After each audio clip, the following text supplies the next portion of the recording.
You're on Rise and Shine with Matt and Phil all across Australia, and we love catching up with our Vision family all around Australia. And today we're catching up with Naomi Reid, who's been doing some incredible missions work in Nepal over the years. She's an author, an amazing woman of God. We've had her on the radio before, but it's great to catch up again. How are you, Naomi? I'm good, thank you. Having a lovely morning. It looks a bit chilly where you are. Tell us, where are you at the moment? That's right. So I'm in Oberon, which is a couple of hours west of Sydney, and it's -6 degrees. So that's why I have my puffer jacket on. Well, it's about 10 degrees where we are, and it's We're a bit freezing. cold. Yeah. Fantastic. Now, I just love hearing your story. I remember chatting to you on History Makers years ago. For those who haven't heard your story, tell us a bit about your missions work in Nepal. Yeah, that's right. So back in the 90s, we first went to Nepal to work for 6 years with INF in Nepal. And we both trained as physiotherapists. And back then we were working happily at a big Sydney hospital, and then found out about the needs in Nepal, where there were only 2 Nepali physios for the entire population of 24 million people. And Wow. so the needs just sat heavily with us. And we ended up applying and praying and landing in Kathmandu with all its chaos and wonder. And then we moved to Pokhara, where Darren worked at a regional hospital and I served at the leprosy hospital run by INF, the International Nepal Fellowship.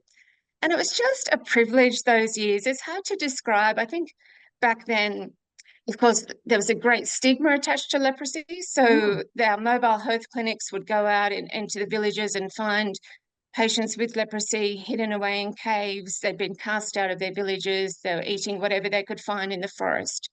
And so they would come into the hospital and over the cattle grid, sit down, see a health worker, start multi-drug therapy, which, killed the bacteria that affected the nerves. But it's just fascinating seeing people in such need like that.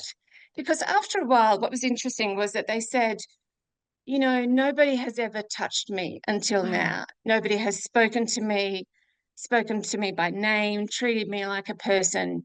And yet you listen to me, you love me, you call me by my name. And so their question was, where does that love come from? And then later, tell me about this God who you say loves me. And I think it's profound because for people like that who haven't known any of those things, it's the love and compassion that is surprising. A bed and treatment and food and therapy is absolutely critical, non-negotiable.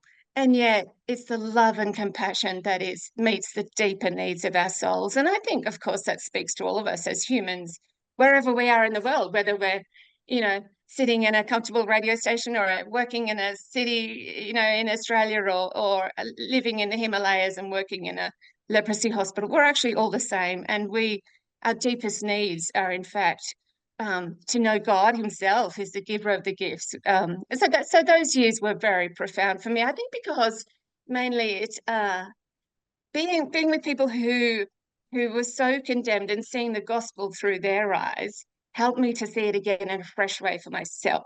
And that's what I needed at the time. So those years were a great privilege. Wow, Naomi, I'm just imagining, because that's not a place I've never been. I've never been in Nepal, never been in a leprosy hospital. I'm trying to imagine what that would be like for an individual in that situation. Can you tell us any of the stories of change, of transformation for someone who came out of a cave?